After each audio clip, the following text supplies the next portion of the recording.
Hello, everybody. Good morning and welcome to Live at the Waterhole. We're first up. We're at the Jamala Waterhole in the Madikwe Game Reserve of the Northwest Province of South Africa. My name is Ralph Kirsten. Looks like it's going to be another scorcher. And, well, that does bode well for us because, as we can see here, we're going to have lots of animals down at the Waterhole. Now, as per usual, please don't forget that this is a live and interactive experience, so we'd love for you to jump on board with us and send us through your questions and your comments. You can do that by going on the WildEarth website and registering. You can also join the conversation on Twitter, now known as X, and you can use the hashtag WildEarth. Also on the YouTube live chat. What is it that you'd like to see? What would you like to chat about? Well, of course, I think as per usual, once again, with us having so many elephants here, the conversation is going to be around them. And it does look like it's going to be quite hot once more. There's lots of elephants just hanging about, a few just lying up in the water. We've got a buffalo or two, and there's quite a lot of zebra around as well. And I think everybody's just feeling the heat.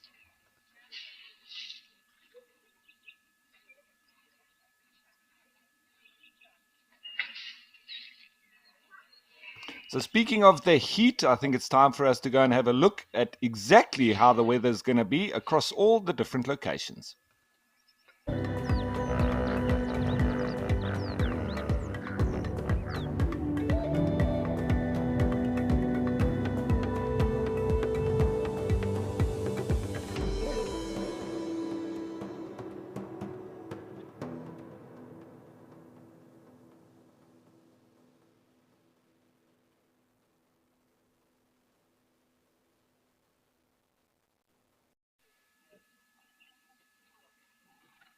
So once again, it seems like it's hitting the upper 30s across most of the locations, except for in KwaZulu-Natal, in Tembe, and as well as Oldonyo in Kenya. A little bit of rain about there, but otherwise everywhere else is going to be scorching hot.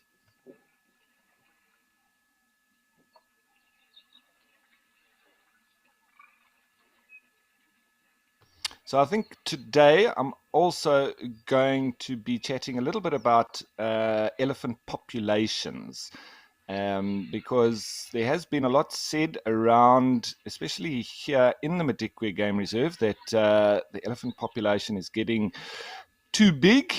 But there's quite a few differing opinions on that, and also around elephant population management, etc. So that's what I'm going to start delving into in a little bit.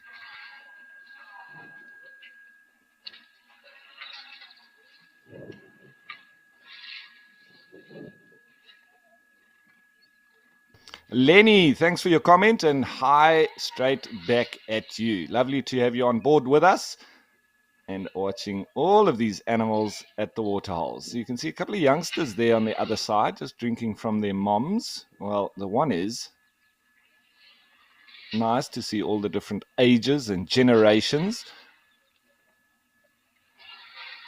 And I think just with this heat, they're probably going to spend a lot of time here. Maybe later on they'll become a bit more active and go and feed, etc. But just trying to conserve their energy now with thermoregulating.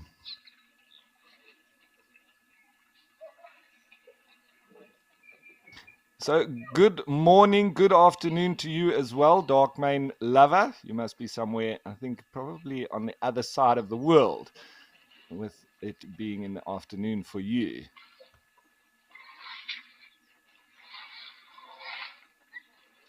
And I tell you what, if it's already this hot at this time of the morning, you can be sure that the animals are going to be feeling it as we go into midday.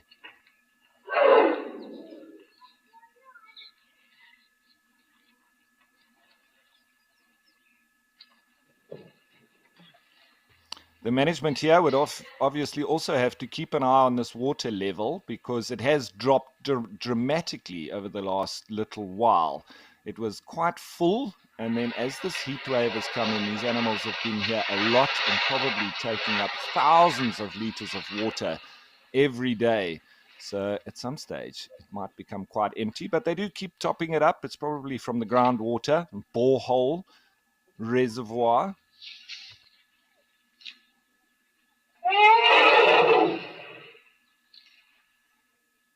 And when we have lovely congregations of elephants like this, it's normally different herds, breeding herds that have come together, also different bulls that are here too. So lovely differing dynamics, and you'll have lots of communication as well. But just look at that. It is indeed in the land of the giants.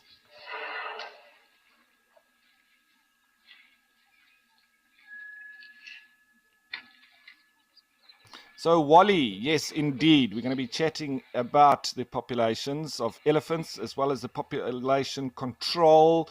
And I found a lovely article. It's by Dr. Fred de Boer. And obviously, we do have a lot of sort of opinions, mainly around the Kruger National Park, but it does, all these studies do extend to, all the elephant populations. And Dr. Fred de Boer says the fact is that elephant populations have increased considerably over the last few decades. And we know that elephants have a large effect on tree cover. So scientists have so far not been able to understand completely what limits elephant populations. Surface water availability seems to be an important factor, and a study carried out in Zimbabwe recently showed that changes in elephant population numbers strongly correspond to changes in rainfall, indicating that water availability and consequently vegetation growth are limiting elephant numbers. Most scientists believe that population of elephants or other large herbivores are regulated by the availability of the resources, being water and forage. At low resource levels, population growth is almost exponential. But as the population increases, a threshold will be reached at which consumption and production of the vegetation is equal and the population will not increase further. This threshold is called the carrying capacity. However, the elephant population at Kruger National Park does not seem to follow these classical models of decreasing population growth at increasing population sizes, leading to a stable density of elephants. So, are these models just wrong? Or maybe the time frame of our analysis is not sufficiently large to understand the population dynamics of the elephant population. Maybe populations of elephants crash over 10 to 20 years when their resources have been exhausted, or maybe the so-called carrying capacity is far higher than people thought it was. Hence, a lot of ecological research is focusing on the factors that drive elephant population growth, their spatial distribution, and their impact on the vegetation. At the same time, projects are underway to study possibilities decrease elephant population growth, such as immunocontraception, which is something that I've witnessed in different game reserves and private reserves, where they've employed different techniques. Some with with the females and some with the males. With the males, I've witnessed them doing vasectomies. We actually had the Disney veterinary team that came out to Salati Game Reserve, and they did a whole pilot project where they went through a number of different private reserves and then did this vasectomy procedures on the bulls. And then there's obviously contraception of females, which is normally done with a dart and normally lasts up to about 2 years. But the research is still in place, and going to be seeing what this has as a social impact on the females when they don't have babies, because we know that it's very important for the young females to learn from the adults and how to bring up the youngsters. And if they don't have this period, which is crucial in their learning phase of being a mother, then we might see problems going forward. And also, if you have females that don't give birth, socially, there might be interesting and sometimes negative impacts on the social sort of structure of the breeding herd itself. Could you have females kicked out of the herd because they're not giving birth?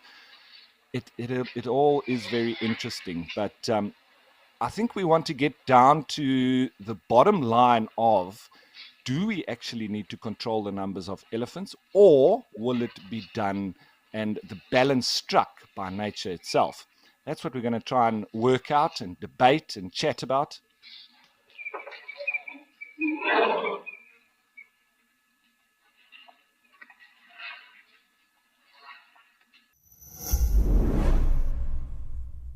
Cheetahs are one of nature's prolific gems. Jump on safari as we celebrate International Cheetah Day. Alongside an interview with the woman who established International Cheetah Day, Dr. Laurie Marker, we will search for cheetahs live across Africa and share some of our best cheetah sightings from over the years. Join us for our cheetah chase. WildEarth, keeping up with the fastest land mammal on Earth.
So the elephant's jostling for the deepest part of this little pond, and the zebra, they seem to have been jostling for the little bits of shade that they can get in and around the bushes and the trees.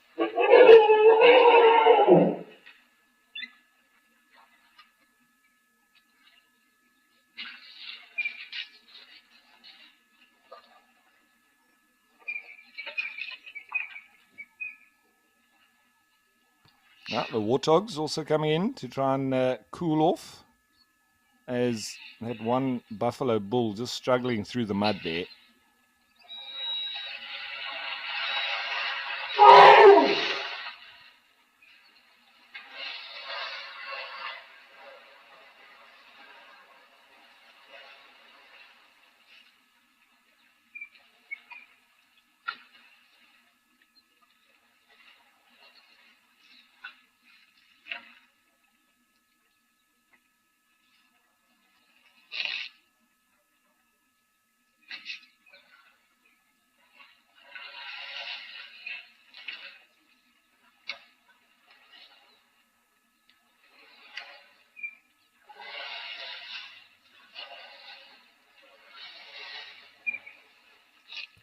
So, one way of decreasing the pressure of elephants on a certain area is to increase your area size, as a doubling of your area with elephants could lead to a considerable reduction of elephant impact in that area.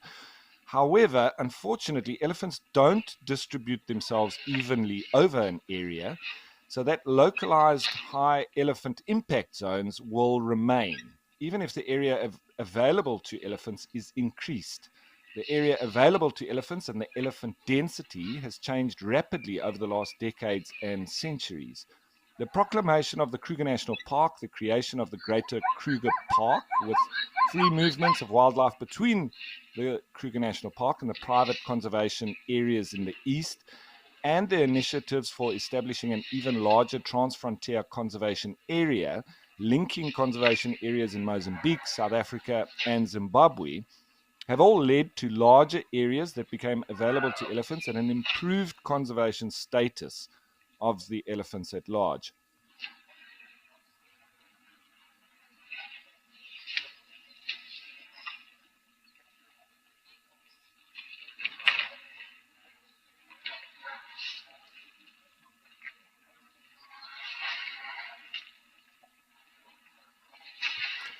So, Safari fan, lovely question. Now,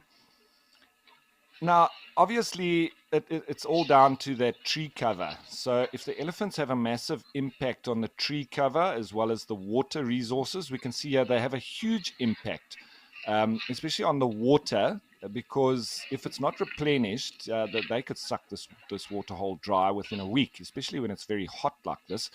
And so the area surrounding this waterhole as well now is going to have a huge impact on it from the amount of elephants now concentrated around these zones. So this is a period that is very hot, but it just goes to show the impact that elephants can have. I mean, it's very noticeable how the water level has dropped here.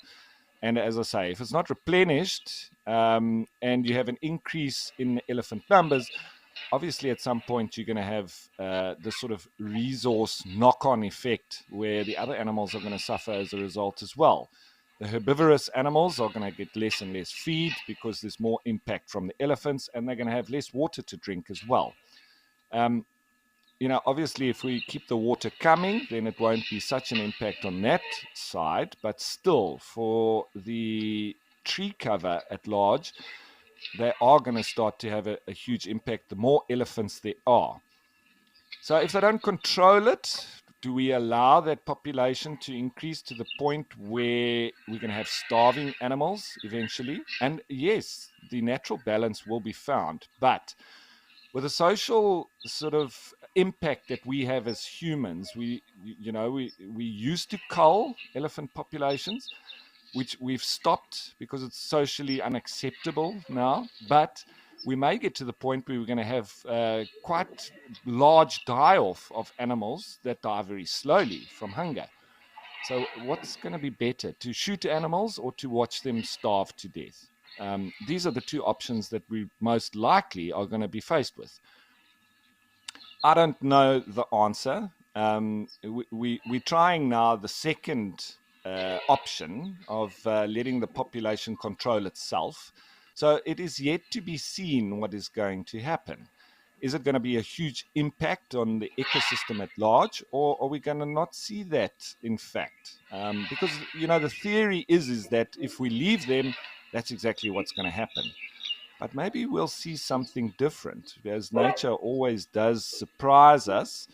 And I'm thinking that there is going to be a positive surprise from the elephant population increase. I don't know, but I just have a feeling that they will in some way find the balance on their own. But we'll go further into the debate and to the research and the scientific reviews, etc. I don't claim to be any expert on the subject. I sort of just always give what I have learned through my studies and through my experience, and then try and just put my opinion on top of that. So I would say that it's an educated opinion as a guide, as a naturalist, and also being trained in conservation management of these wildlife reserves. But a lot of the information that we did study is quite dated, and it's not really at the point where we are at now. Which is all new to us because we've got a human population that's been expanding, and we've contained these animals within certain wilderness areas, and their populations are doing well and increasing.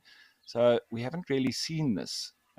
So we can't really speak from experience. We need to almost see what's going to happen.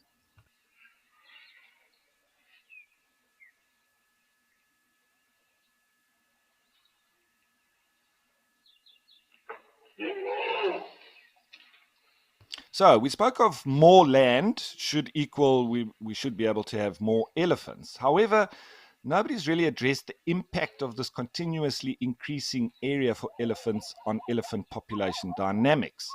The Tembo program, a cooperation between scientists from Wageningen University in the Netherlands, the UKZN, and scientists from Kruger National Park, together with other institutes, have now modeled this effect in a small project carried out by a Dutch MSc student, Marjolien Sterk. This modeling is an abstract way of trying to figure out what will happen over time using mathematical equations that mimic the effect of elephant population growth, mortality, and dispersion in relation to changes in forage resources. The forage resources are not distributed evenly in space and time and differ largely from one spot to another and from one year to the next. This is partly influenced by the erratic rainfall patterns that we have in southern Africa. And the Tembo scientists used the existing rainfall data and studied the spatial and temporal variation in rainfall.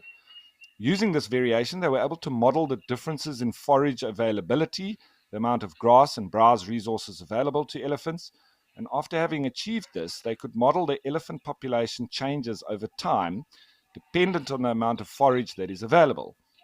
The next step was to increase or decrease the area size that is available to elephants. And indeed, they found an effect of area size on elephant population changes. For instance, if an area is too small, or if the elephant population is restricted to a small fenced area within a larger conservation area, the chances that this elephant population will not survive over several decades is larger than when the area is larger. This is due to the spatial heterogeneity of the rainfall. Being restricted to a smaller area will also restrict the choices an elephant population has to find alternative forage resources if the rainfall is insufficient. When larger areas are made available in the computer or in the sort of process, the elephants have the ability to look for alternative resources if rainfall is locally poor and insufficient to support the entire population.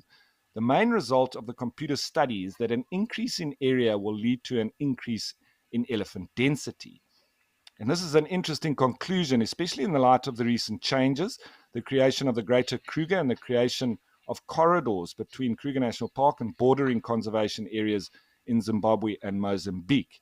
Hence, the creation of larger conservation areas, sometimes in an effort to release the pressure of elephant on the vegetation in the Kruger National Park, could ultimately and in the long term lead to an even larger pressure of elephants in the entire area. Is this not opening up a worst case scenario in the areas? We'll delve into that shortly.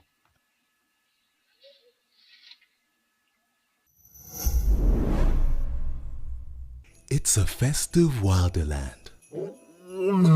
Come along as we go in search for various festive wild animals for the 12 days of Christmas. From honking geese and roaring lions to hooting owls and leaping leopards.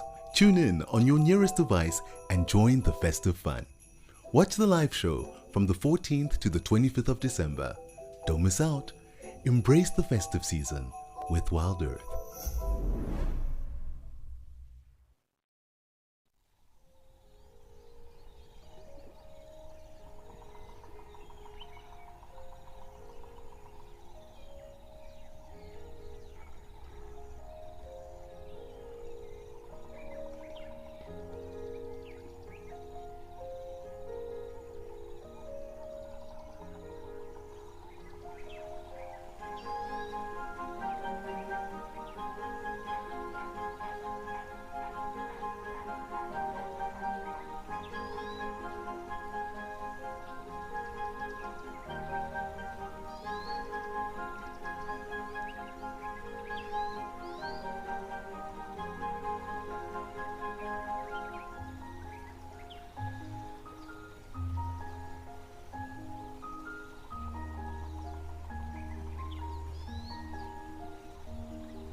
So I think that we should be careful in predicting elephant changes over time. First of all, we don't fully understand the factors that influence elephant population growth.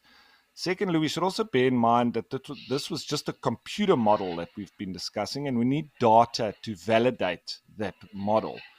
And this data is also not yet available. However, I think that the basic assumptions hold. Under spatial heterogeneity, larger areas can hold a larger density of elephants than smaller areas. Hence, if your only aim is to reduce the elephant pressure on a certain area, the long term viable strategy seems to be to fragment your area into smaller concessions between which no exchange of elephants can occur, and then let nature take its course. This is certainly a bold statement, and we need to understand better how elephant populations are regulated. It's only then that we can make better informed decisions about alternative management actions.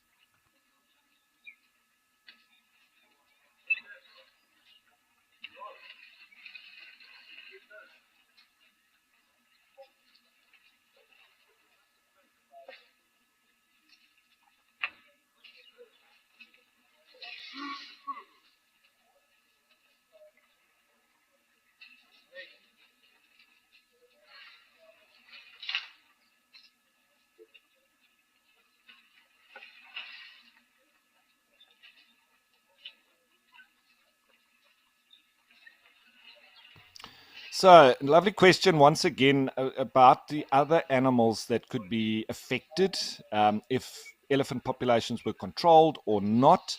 And obviously, an increase in elephants could also equal an increase in the likes of dung beetles. So, if the population was then controlled, it would obviously then have an effect on these creatures that survive on the elephant dung.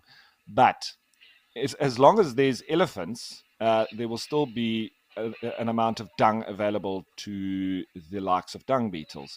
So the balance will sort of maintain itself in that sense. But yes, we're speaking of, the only time that I would suggest that you would be thinking of controlling elephant numbers was when they are becoming too many. But where do we get to with that point? How do we know when there's too many? There is quite a bit of scientific calculations that can be done to work out your carrying capacity. But we sort of have to wait and see the implications of what will happen when we allow the animals to increase way beyond that said carrying capacity. And maybe we don't know as much about it as we think we do. And the balance that is allowed to play out on its own, we don't know how long it will take. Maybe we're just being impatient and we don't want to see a collapse of a population and then the years taken for it to recover. That would be the natural balance. However, the problem that we do have is that we're putting fences around these areas and we're not allowing the animals to migrate from the areas with low resources and where they would have had a high impact, leaving, going to an area where there's still a high availability of resources and allowing that previous area to recover before they return. So we've stopped that movement of game and of elephants. So that's where a more hands-on approach is sort of more acceptable. However, when we get involved, we need to be sure of the repercussions of our involvement, and try to keep it positive and to a minimum.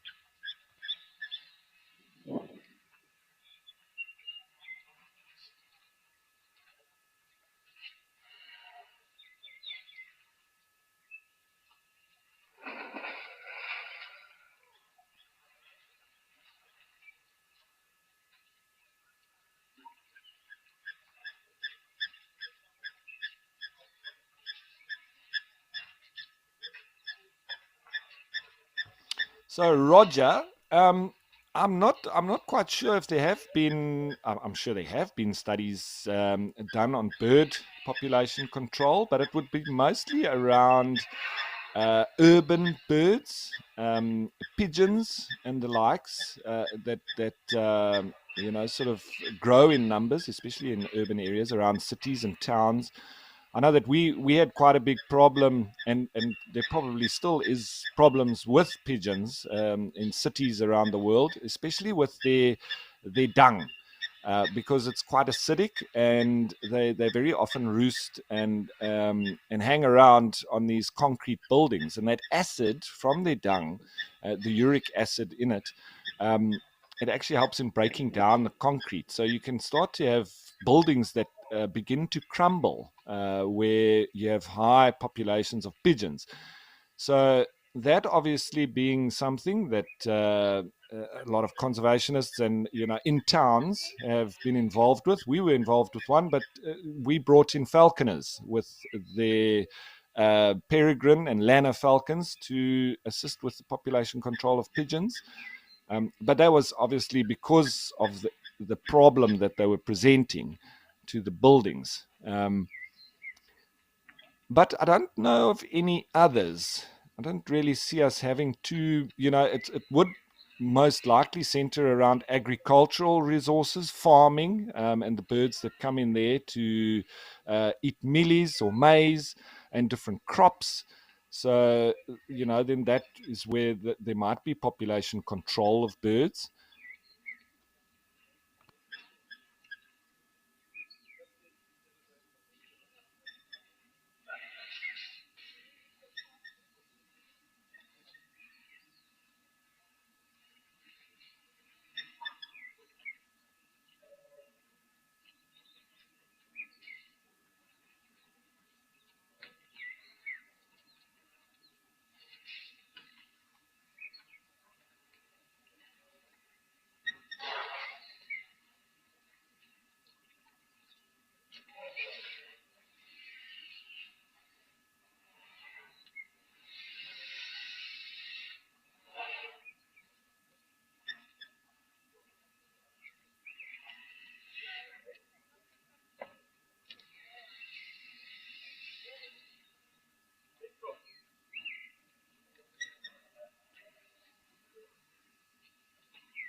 Welcome to Destination Safaris, WildEarth's travel show. Beautiful Hills Neck Safari Camp is an intimate family-run lodge nestled here on the banks of the Bushmans River. This week we'll explore this intimate camp engulfed in stunning views of Amakhala Private Game Reserve.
So it's great. We've been getting lots of comments through, and one from Wally Behan says, it seems to me there's been success here, and the positives now need to be taken to the forest elephant.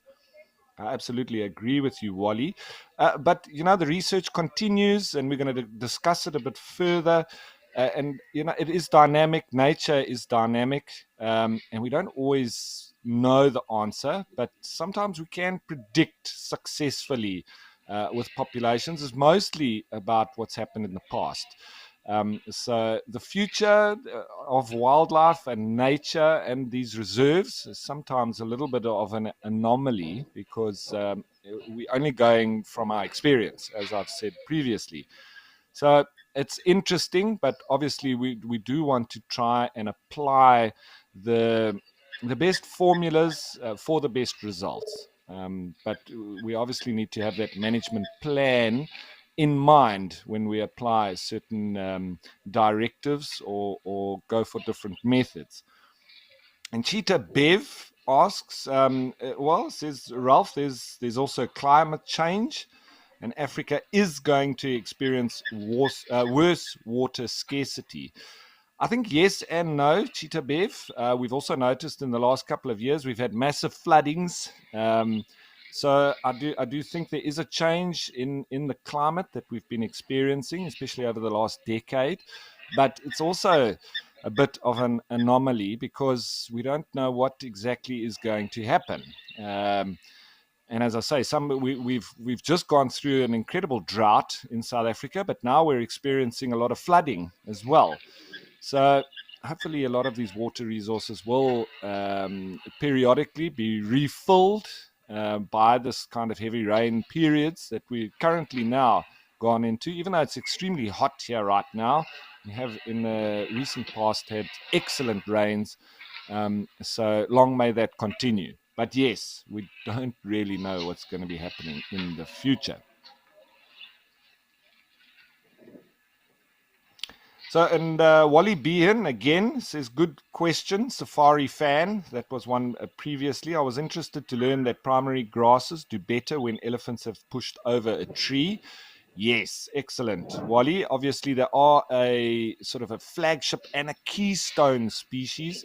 They're real environment engineers, and they do have a very big impact on the environment that they live in. Sometimes negatively, but mostly positive to the ecosystem and the surrounding wildlife. So Wally Behan again says human interference so often doesn't take something into account, but we do try our best. Absolutely. Sometimes we miss things that we didn't really realize was positively or negatively impacted. And it's only when we do something that we can see the results of that. But that's why I say it's always in flux, and management of these reserves is a difficult task, but we try and keep it scientifically proven. But sometimes you need to try new things before you know what the results are going to be. For instance, controlled burning. Sometimes it's negative, mostly it's positive, especially when you have a big buildup of moribund and you want to release a lot of carbon and nitrogen back into the soil. It does rejuvenate, etc. But it doesn't always work out like that. But as I say, we then go on the past experiences and try to implement what has given the best results. And then there's something from Prof. PTV saying, is it valid to compare the Kruger elephant population rise with the situation in Addo Elephant Park, which its game area has been increased a few times in the 80s and then about 18 years ago as well? I would say it is valid to compare, definitely, because it's elephants. It's Loxodonta africana, and it's very interesting and important to cross-compare different populations in different areas. But we do need to take in account that they are in different areas and in totally different sort of ecosystems. Where in the Addo, they're in the Cape Floral Kingdom. It's very diverse with the vegetation, very high carrying capacity. Also, being in the Sweetveld, it really can hold a much bigger concentration of elephant per land area than the Sauerveld and the savanna of the Kruger National Park, which will not be even close to the same concentrations that will be able to survive there.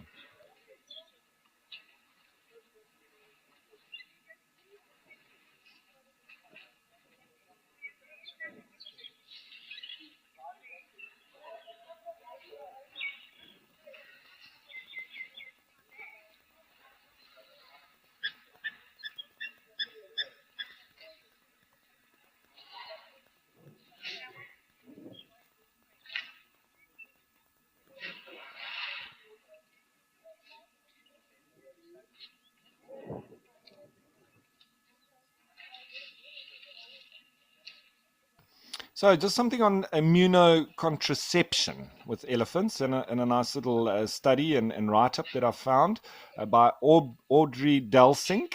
It says that after commissioning a scientific roundtable of elephant experts, the Minister of Environmental Affairs and Tourism ordered an assessment of elephant management in South Africa.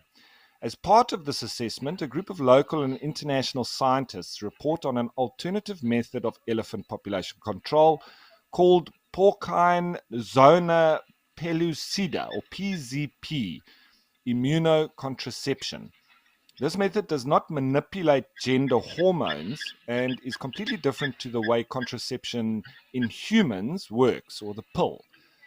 After the initial trials of the immunocontraception in the Kruger National Park, the team have been studying the follow-up phase at the Greater Makalali Private Game Reserve outside Hoedspruit from the year 2000 until today.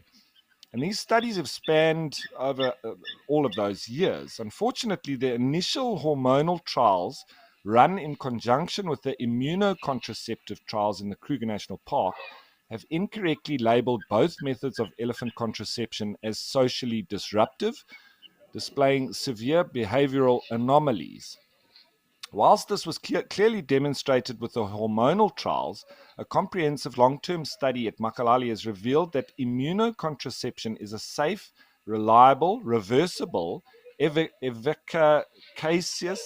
means of fertility control with no behavioral anomalies.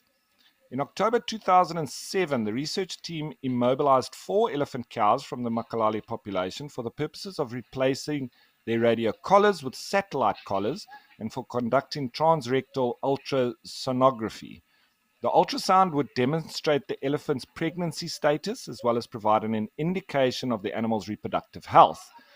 As expected, none of the elephants were pregnant and no abnormalities were evident in the reproductive tract, demonstrating that the medium-term use of PZP does not have any harmful physiological effects. Blood and fecal samples were collected for hormone analysis to determine whether or not the cows had recently cycled. At Makalali, the occurrence of estrus is recorded through behavioral observations, and this is subject to observer bias and challenges of the reserve, which could include thick bush, which hampers observations, etc. Fecal analysis provides a more objective method to assess estrus and stress, and individual cow cycles can be tracked over time. This method has been applied at Thorny Bush Private Game Reserve, where Melody Batius is conducting her master's degree on estrus cyclicity and physiological stress response to immunocontraception in the female African elephant. The fecal samples from the Makalali population will be collected and added to Melody's analysis. The Makalali study has further demonstrated that the vaccination does not affect pregnancies in progress, irrespective of how far along in the pregnancy the mother is, and a non-pregnant female will immediately be contracepted from the first vaccinational series. Makalali's detailed population history allowed for a predictive model to project population sizes through to 2010 under the current management strategy, which allows young cows to fall pregnant before being contracepted. This is necessary for the social well-being of the herds and for conducting transrectal ultrasonography. The ultrasound would demonstrate the elephant's pregnancy status as well as provide an indication of the animal's reproductive health. So I know this is quite in-depth, it's quite technical, but it's just going around contraception and now this newer immunocontraception as a sort of strategy for population control of elephants. As expected, none of the elephants were pregnant and no abnormalities were evident in the reproductive tract, demonstrating that the medium-term use of PZP does not have any harmful physiological effects. Blood and fecal samples were collected for hormone analysis to determine whether or not the cows had recently cycled. So we went through that.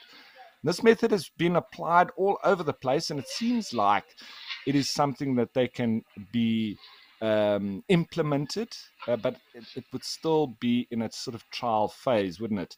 The prime concern raised is that the effect of the vaccine on reproductive behaviors, and under the PZP treatment, the target animal displays a normal estrus cycle, cycling every 15 to 16 weeks, because although copulation still occurs, conception does not.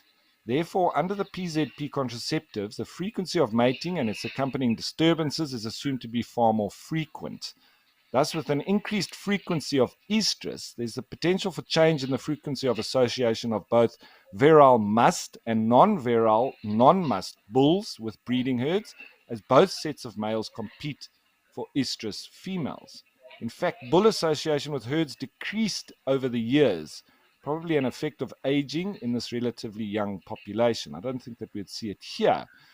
The decrease in herd bull association further illustrates that the PZP implementation does not or did not affect the Makalali's bull hierarchy. There were far more non-must virile bulls than must virile bulls, and even in the absence of must, mating and consort behavior was highest in the 3 dominant must bulls. So that just goes to show that what I was speaking about, the social issue for me, would be the primary concern with any kind of contraception in a healthy population of elephants. And when a population is increasing, it is obviously healthy, but the concern from us as conservationists and managers of these reserves would be that there's eventually going to be too many. And then what do we do?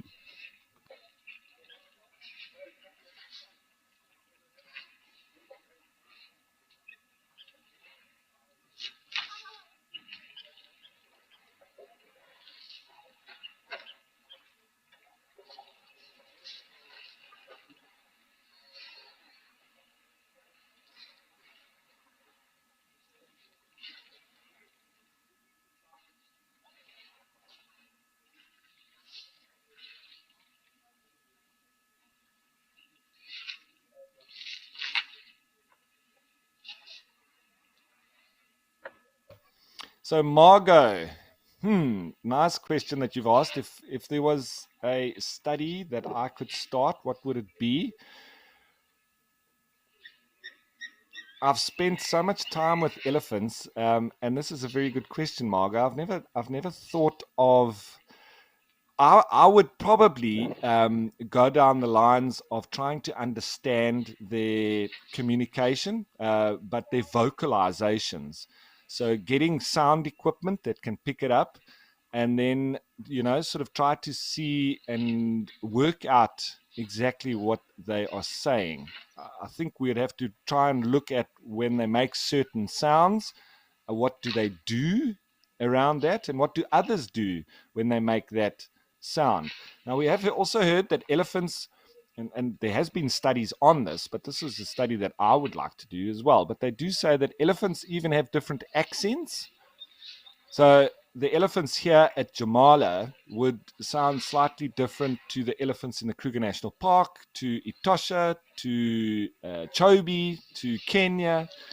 And so everybody's got a slightly different accent. And I wonder if you would be able to pick that up as well as part of the study. It would be very, very interesting.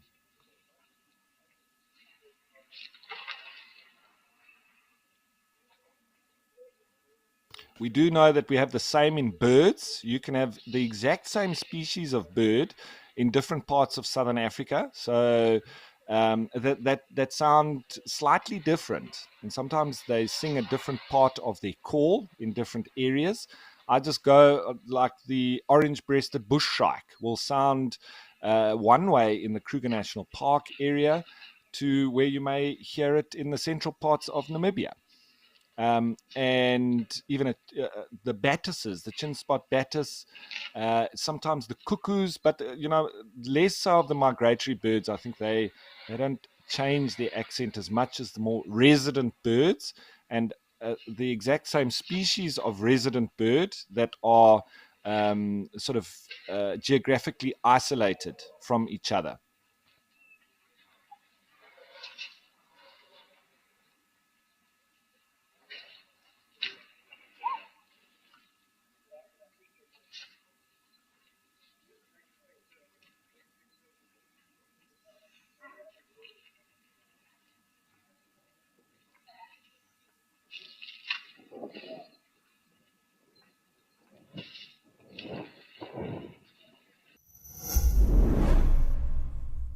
Get ready for a flurry of feathers and beaks. WildEarth is celebrating BirdLife South Africa's 39th Birding Big Day.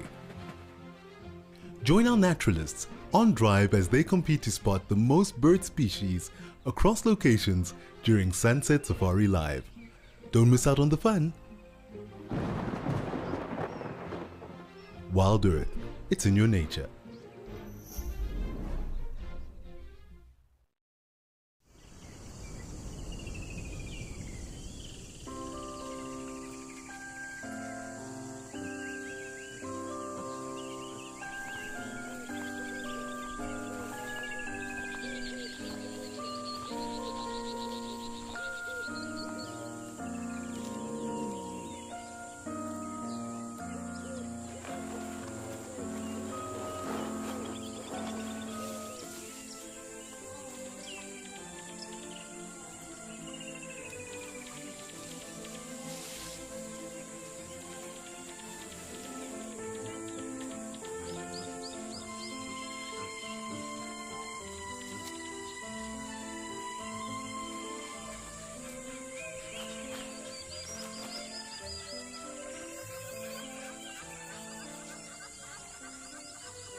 There really is just so much going on here. There's quite a few still spraying themselves. But when you see an individual like this, it's more just relaxing next to the waterhole. It's kind of like lounging at the pool in the elephant world. And there's a buffalo just in the background there, wallowing in the mud as well.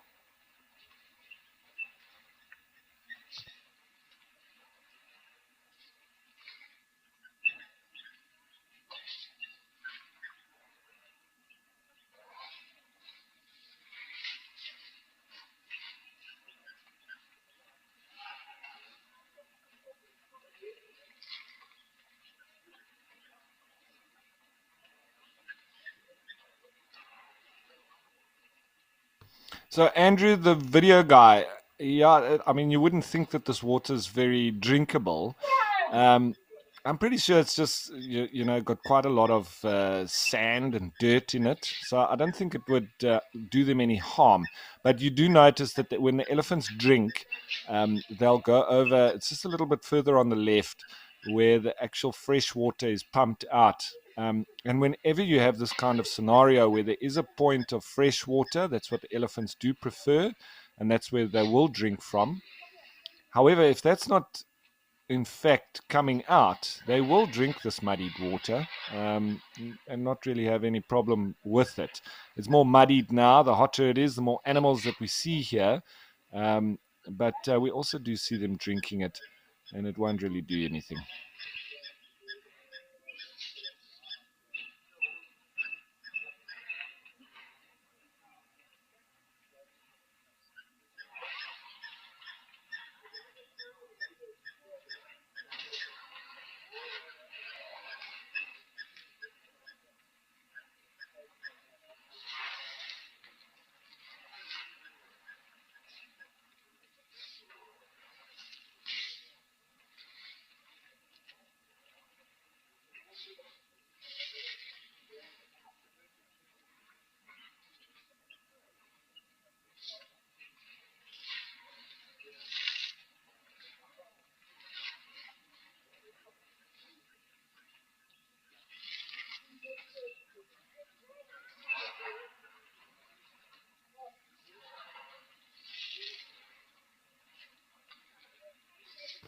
So, with all the research that I'm doing, it does seem to be that this PZP, immunocontraception, may be the best solution that we have for elephant population control.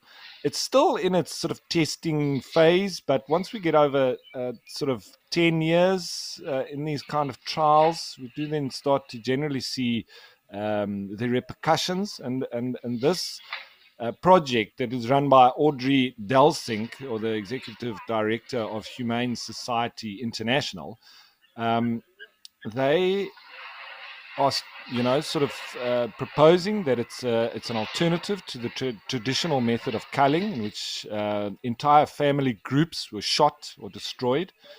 And they have, since 2000, they've treated some 1,600 elephant cows. And it helps to manage the African elephant populations. It's reversible, proactive, and humane population management tool that can reduce or stabilize elephant growth rates within the scope of management objectives and carrying capacities of a specific area. So while the African elephant was an endangered species overall, the animals could become overpopulated in specific areas due to being fenced in, as we've discussed, amongst other reasons.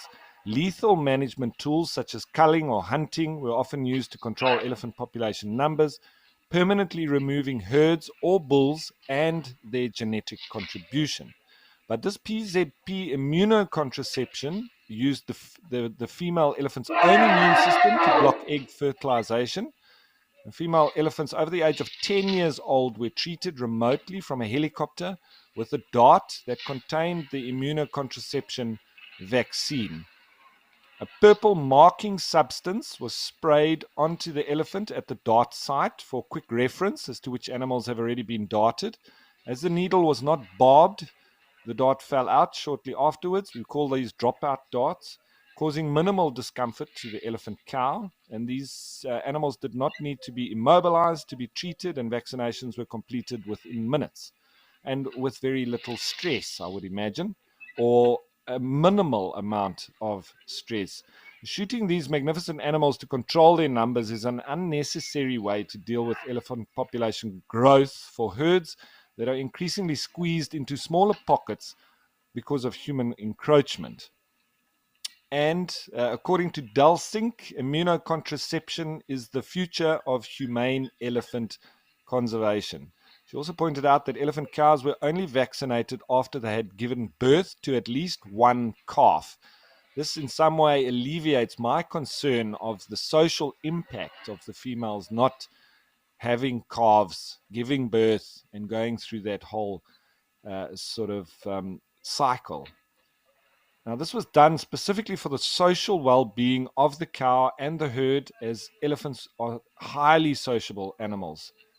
And PZP immunocontraception did not affect any phase of an elephant cow's pregnancy. As we said before, if a cow was already pregnant at the time of the first treatment, she would still carry to term and deliver the calf. It seems like a very positive strategy of elephant population control.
Do you want to know more about the spotted cat of the festive season? Join Gabe and Cedric for a Cheetah Chase AMA this International Cheetah Day. Good afternoon, everybody. My name is Cedric Dahl. Ask our expert naturalists any cheetah-related questions and learn more about the quickest predator of the safari. Yeah, it's gonna get it. Oh! Watch it live and come along for the fun. WildEarth, it's in your nature.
So once again, obviously the elephants do dominate water holes, and if they don't want other animals around, they won't be around. As you can see there, even the buffalo just getting out of the way of that wading young bull splashing about, but I don't think they'll leave altogether. But you see the zebra very often have to wait until they get a gap, or the elephants aren't being so boisterous and chasing them off.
So, since I was speaking of, I would like to study, a bit further on the vocalization, vocal communication of elephants.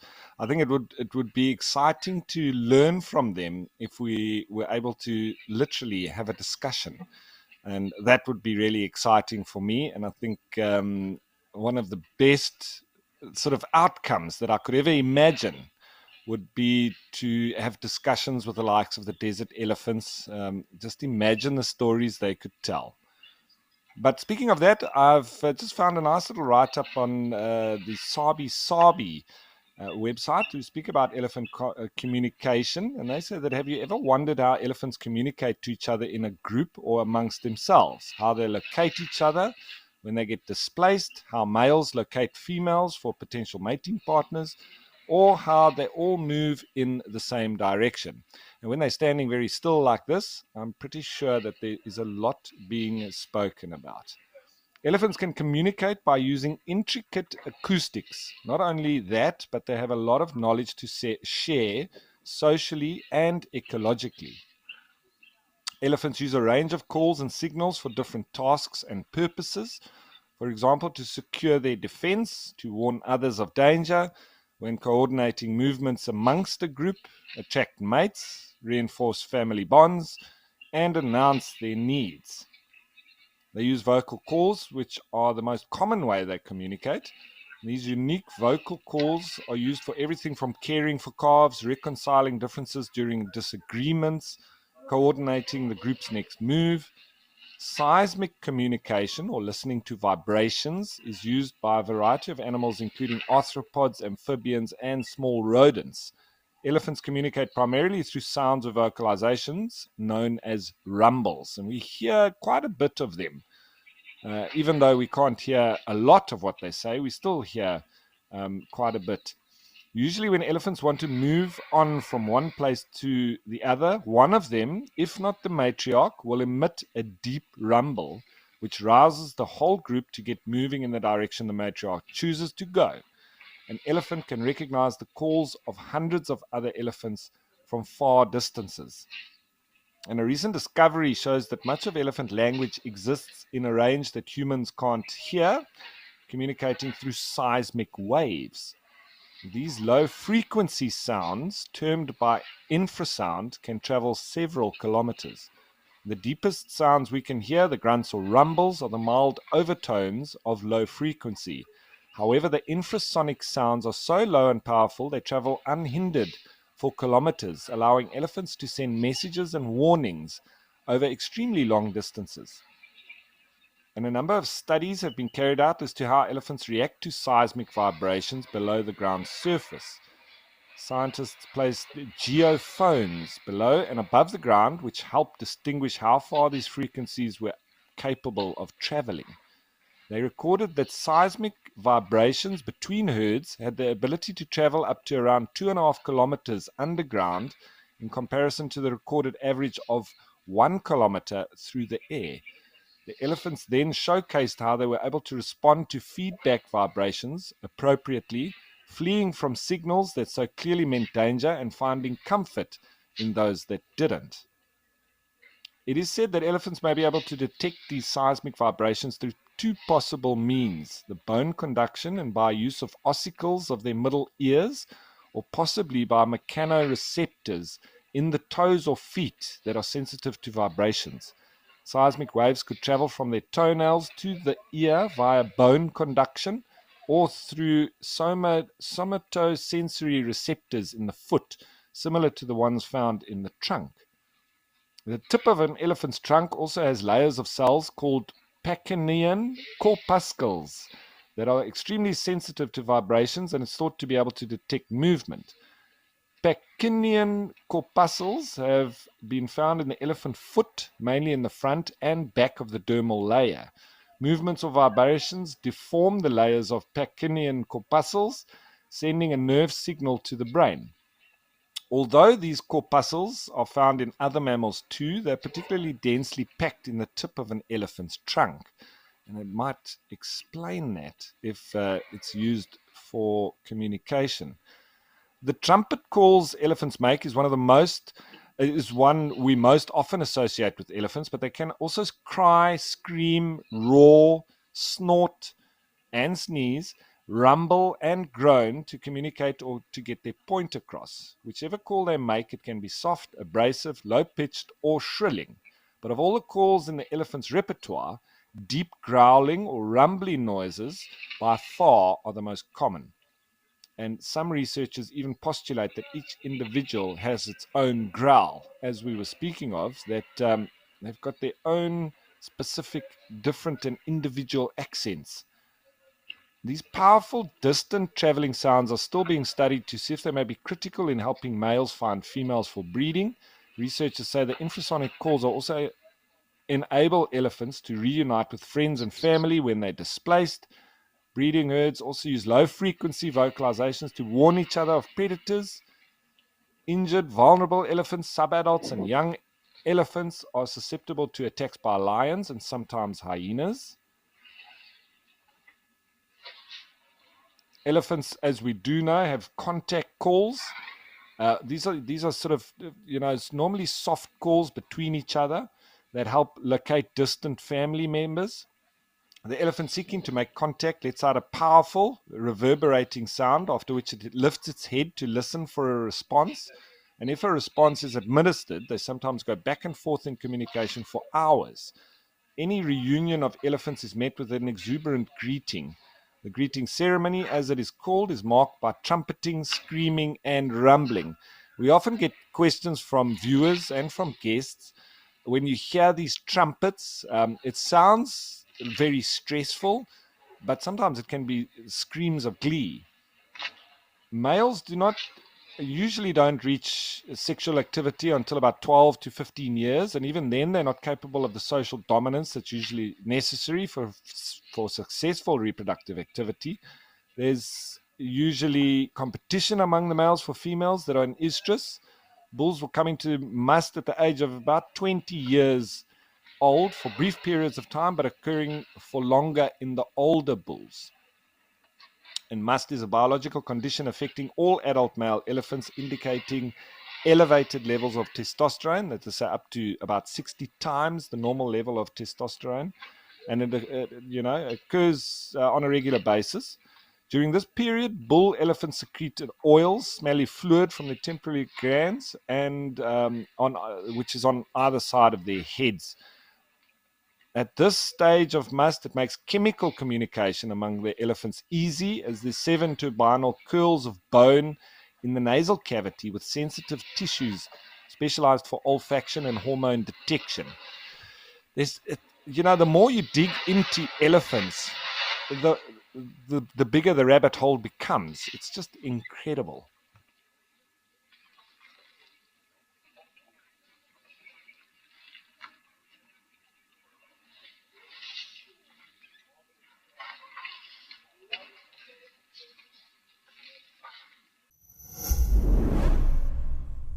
Are you WildEarth's biggest fan? Then our Fan of the Month is a competition for you. Join our naturalists on Safari Live and listen out for weekly questions. To enter the competition, head over to our Instagram, search #WildEarthFan, and comment your answer under the post. The monthly winner will be determined by the total quickest and most correct answers, and will win a private virtual safari. We announce our winner at the end of every month. Tune in to Safari Live daily. WildEarth, it's in your nature.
There's another little group starting to make its way through, and looks like they've got a tiny little baby.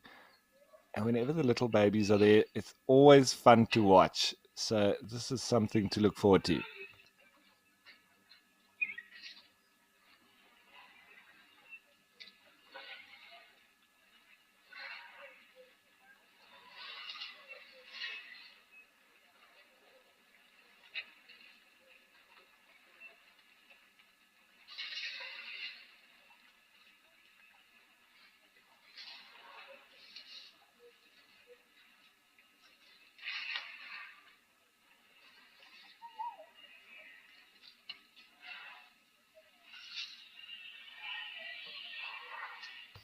You see the little warthogs want to try and get in here and have a wallow, but they, I think, just being kept back by the amount of activity from the elephants.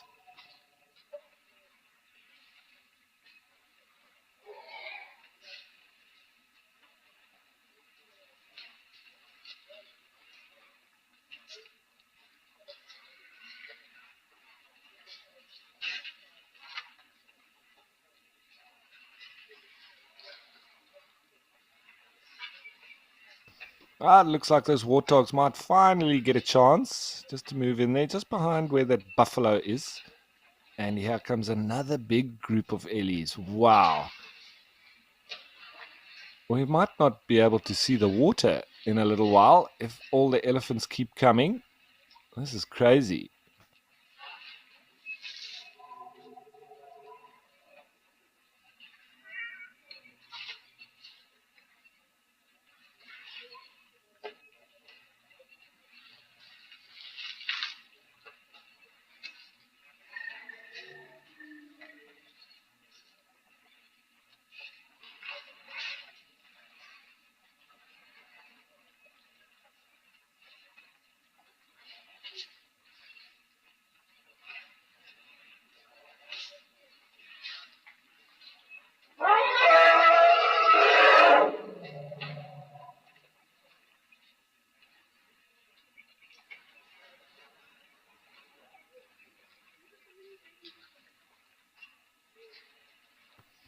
So a bit of concern from that female with the tiny little baby on the opposite bank.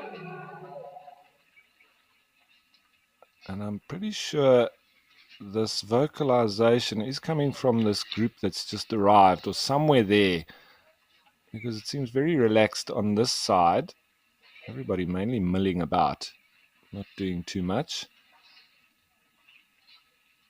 And there's a few tiny little babies.